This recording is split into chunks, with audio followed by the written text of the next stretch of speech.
Marcellus, talk to me, though. Yeah. You got an issue with Brett Favre defending Tom Brady? I do have an issue with Brett Favre. The great, respect to your career, but you the last dude that I want to be hearing some end-of-career advice from if it comes to Brett Favre. Do y'all remember how he came down the hill with no brakes? That's the last guy I'm going to say guide someone else's career, because his actions and his attitude at that time, latter stage Brett Favre, is not the advice that Tom Brady should take. So let's look at latter stage Brett Favre in terms of what he did in Green Bay, especially as I'm the full screen king. And if you look at this is what set Brett Favre up. 4-12, 8-8.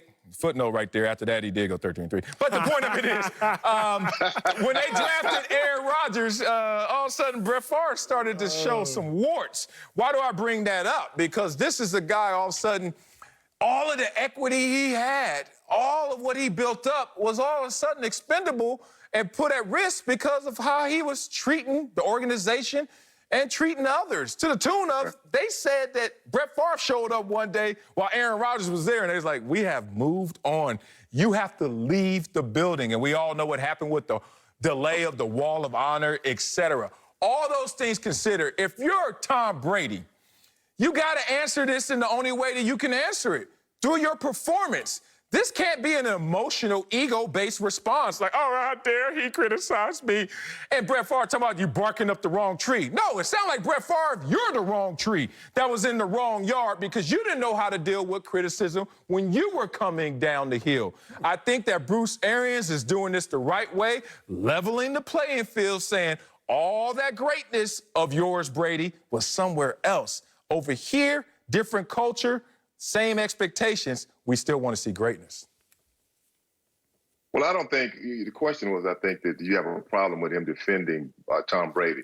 I don't have a problem. I think any player should defend another player. I mean, I'm big on defending players, you know, in certain instances. One thing I have a real problem with is when a player goes from playing, then he goes to the booth or becomes an analyst. And all of a sudden, if he plays that position, like he's never thrown an interception. I've never missed a tackle. I've never fumbled a ball. Like, oh, my God, he can't fumble a ball in that situation. I was a running back. You can't do that. But I guarantee you fumbled a ball before also. So I don't find anything wrong with you defending a former player. He's defending a quarterback. He's defending a great player. Tom Brady's no doubt about that, for sure. But I think Tom Brady is the first to take ownership of when he plays bad. I mean, and that's what it is. One thing is you got to understand, he hasn't been in Tampa. This is his first year in Tampa. Everything is brand new. Marcellus, you know how it is, man. Even walking into the locker room is new. Everything is new. Getting to the stadium is new. Being in New England, he could go to that stadium with his eyes closed. These plays, they're brand new. I mean, when I played for the Rams and I played for the Colts, the system was different. The 2-4-6 hold was on the right with the Rams. 2-4-6-8 was to the right. When I got to the Colts, 1-3-2-4-6-8 to the left. So it takes a minute to get acclimated to everything. This is one game. The season's not over. I think I ain't gonna say everybody's panicking, but I think this is a no-brainer. Brett Favre did right by defending Tom Brady. I mean, because you can't have Tom Brady coming out and say, hey, look, y'all threw 2 picks, but blah, blah, blah. No, that doesn't sound right. So you have another guy, another Hall of Famer, you know, and Brett has thrown his share of picks. There's no doubt about that. So if you'd have heard Brett Favre say, you can't throw those kind of picks, that's a bad pick. How you going to do that? Now, you'd have been like, hold up, Brett. Wait a minute now. You're known for throwing picks. You're known for trying to squeeze the ball in. So for me, I don't have a problem with him defending another player. Man, I'm with you, Hall of Famer. I agree with you. I don't have a problem with it, but I don't have a problem with it because, Marcellus, if Brett Favre can't speak on this matter, who the heck can?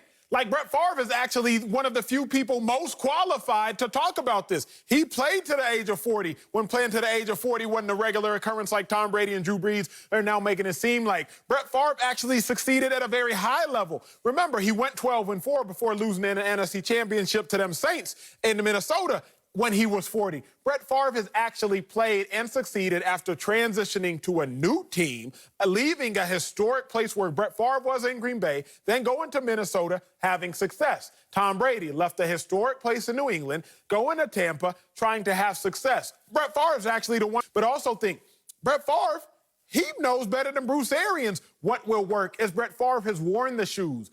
Bruce Arians, he might necessarily have been a stylist trying to make sure that Tom Brady looks the part, Tom Brady can play the part, but Brett Favre has actually had to walk on the field, walk between those white lines as you talk about. So Brett Favre should speak on this most, but in all honesty, I'm fine with Brett Favre saying what he said and defending Tom Brady, because Brett Favre is right.